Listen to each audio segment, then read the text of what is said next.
What is going on, everybody? How is everybody doing today? Welcome here today to a reaction to the Athletics 2021 NBA Mock Draft 1.0. This is written by Zach Harper. He's got 10 surprises and possible trade spots as well. Like always to these article reactions, I will leave a link to them in the description below if you want to take a look at it yourself.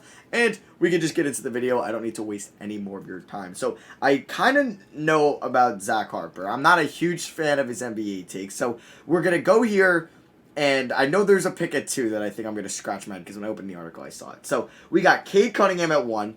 Don't even need to talk about this too much. It's going to happen. I would bet $1 million it does. I wouldn't say it's as big as a lock of like Trevor Lawrence to the Jaguars in this past draft, but I think it's going to happen. Unless the only person else that can go 1 is Jalen Green, but I think it's going to be Cade Cunningham. So number 2. Wait, is trade possible? The Pistons are going to be locked in? Yeah, okay. Jalen Suggs to the Rockets.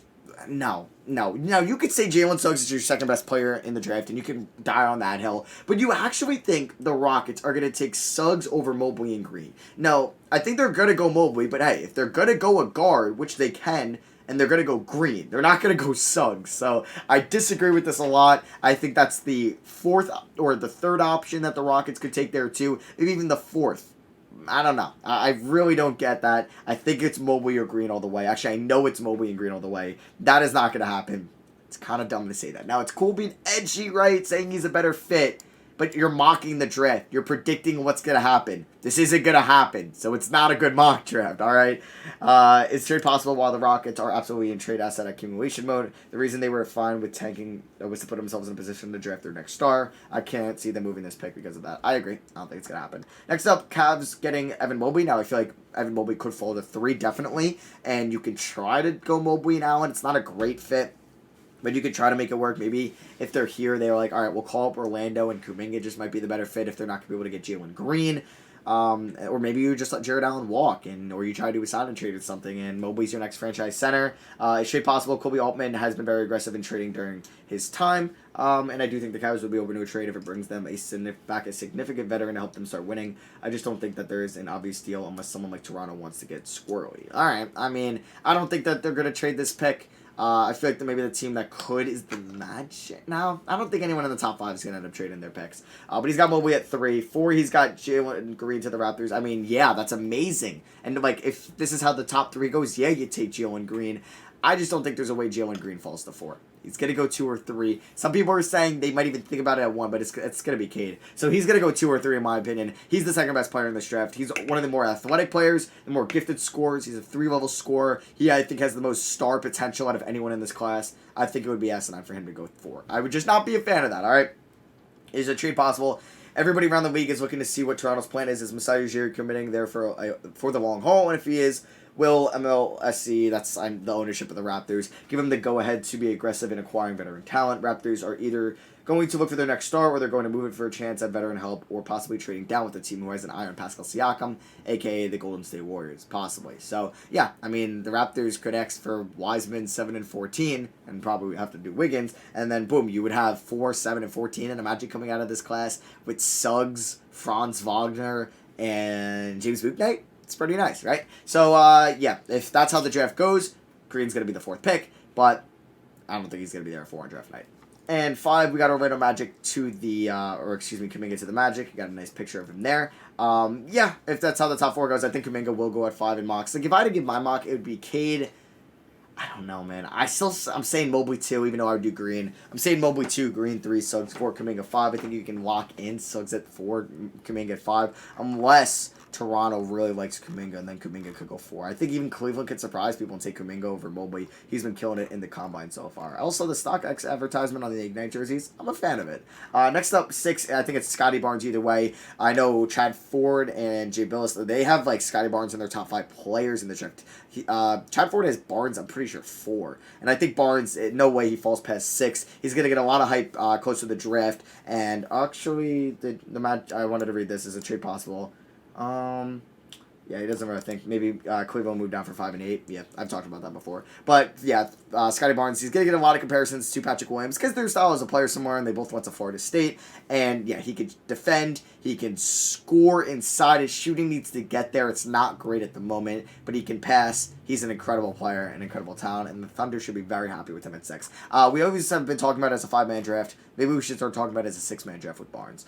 So next up is a trade possible. It's the Thunder. They have, yeah, okay. Warriors taking Josh Giddey at 7. They could definitely do that, but that's more of like, we're kind of looking more in the long term. He might not be great right away, but I mean, like, that's kind of for the long term, Josh Giddey, because he's very raw. He's 18. If they're trying to win right now, they go Davion Mitchell here. They go Franz Wagner here. Maybe even they go Keon Johnson just because he's good on the defensive side. But Giddey, it's a risk, and I'd prefer maybe a team that is more rebuilding to take Josh Giddey. Next up at 8, and yeah, this is also like saying that they could possibly look to move a trade for a disgruntled star, not Damian Lillard to the light years approach. So we got Magic taking Keon Johnson at 8. I'm a fan of that. I've mocked that before. I think they go one of the Johnsons there. Either it's Keon Johnson or either it's Jalen Johnson. Next up we have Kings taking Kai Jones at 9. I like Alperen Sengun. I just figured out how to pronounce it. It's Sengun, Alperen Sengun there at 9 over Kai Jones. I'm not a fan of Kai Jones in the top 10. I think I'd prefer Sengun, or I'd even prefer Isaiah Jackson. I think if you're on the board here at 9, if you're the Kings, you go Jalen Johnson or Franz Wagner. I disagree with a lot with this Kai Jones pick. Next up, we got Davion Mitchell. Looks like going to the Pelicans at 10. Yeah, add some defense to that team that could definitely use some help in that second unit. But the way this draft's going, I mean, I would love Jalen Johnson, but it would be a weird fit with, like, Brandon Ingram there. Talk about Duke wings, right? I mean, I would also like Franz Wagner for them as like a playmaking backup. But yeah, I'm a fan of Mitchell there at 10. Help them out defensively. And then we got James Bouknight going to the Hornets at 11. I mean, I think just like the value here, it's Franz Wagner or Jalen Johnson for me, even though I do like Bouknight in the lottery. Next up, Spurs taking Jalen Johnson. Huge fan of that. I don't know. Because they got Keldon Johnson, they have Vassell, they kind of have their wings. But Jalen Johnson, throw him in there. Have the Johnsons, Keldon and Jalen. It could be about that. I mean, I like that value at 12, definitely. The fit is weird, though. Pacers getting Franz Wagner. That's an absolute steal at 13. I think he should definitely go in the top 11, if we're being honest. Next up, or Kevin Pritchard hasn't really done. Okay, I was just looking at the trade thing. Warriors taking Moses Moody. So in this class, they're getting Moses Moody and Josh Giddey. I mean, those are very long-term picks, right? Those aren't guys that are going to help you right now. So he's kind of thinking the Warriors could look to maybe make this in a bigger trade or just look to the future while still kind of trying to contend, right? Like with Clay coming back, they should be in the playoffs next year. And then really they're looking at Moody and Giddey as the future backcourt of this team, according to his mock. Next up, we have Alperen Sengun there at 15 to the Wizards. I love that. That's my dream fit for them there at 15. There's apparently a crazy range for him. He could go as high as like 7, or he can go as low as like 15, 16. So Alperen Sengun, I like him here at 15 to the Wizards because they need a center. Helps kind of give them a nice young piece. They should also look to move Bradley Beal this offseason. 16, the OKC Thunder take Corey Kispert. I don't like Kispert to the Thunder here. At all, really. I like Kispert to more of a team that's trying to make the playoffs and could use his shooting off the bench, kind of like Cam Johnson for the Suns. I mean, and he's already 22, so that's why I'm just not a fan of the Thunder, because he doesn't really fit their timeline as much. Chris Duarte's 24? Holy he's old. Oh my god, alright. But I like that to Memphis. I'm a huge fan of that, definitely. Him or Kispert to Memphis, that's an A+ for me. They landed one of those guys. OKC taking Isaiah Jackson. I love that at 18. I'm a big fan of Isaiah Jackson going to the Thunder because he's raw. He's going to take some time to develop in the league. That's why he just sent him to OKC. He could freaking start at center for them. Next up, we got the Knicks taking Jared Butler. It's been mocked a lot. I think I prefer Sharif Cooper here over Jared Butler. Yeah, I do. But Butler helps him out defensively. He's good in the pick and roll. I mean, I could be a fan. I just really want the Knicks to get Lonzo Ball. Next up, we have, it looks like, Trey Mann going to the Hawks at 20. You've seen that mocked a lot. It's been happening. Yeah, I'm a fan of that. Zaire Williams to the Knicks at 21. I mean, I'm cool for the wing. And I think the Knicks got to add another wing in this class with, like, Bullock and Burks possibly leaving, or one of them. But I'm not a fan of Zaire Williams. I mean, it's like, who else would you take here? Josh Christopher? I mean, that's tough over Zaire. I don't know. I think I would take Zaire. Yeah, I'd probably take Zaire there. Sharif Cooper going to the Lakers at 22. Fan of that pick. Usman Garuba going to the Rockets at 23. Yep, they're going to be bad next year. You might as well take somebody that can help develop over time. They get JRE. Wow. That's the highest I've seen Jeremiah Robinson Earl so far at 24. I don't think he goes top 25. I just don't see it. I think that's a pretty poor prediction. But maybe we'll react to this one day and I'm completely wrong. Next up, we got Cam Thomas going to the Clippers at 25. Gives them some more shooting. I'm about that. I think Thomas should go in the first round because you could say he's the best shooter in this draft, him and Kispert. Next up, we have Jaden Springer going to the Nuggets at 26. I like that. I think Jaden Springer should definitely go in the first round. Kessler Edwards, that's the highest I've seen him go. I know he's a second-round pick, I think. Wow. This Zach Harper mock draft, man. It's different. But that's cool, though. I like it if it's different.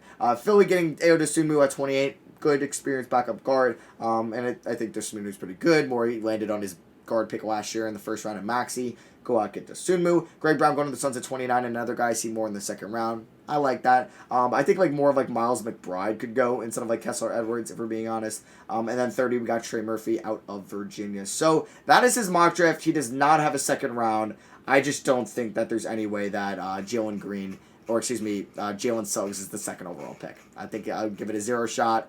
And I don't think it's going to happen. But let me know what you guys think of this mock draft down below. Drop a like if you do enjoy these videos. I love you guys, and I'll catch you on the next one. Peace.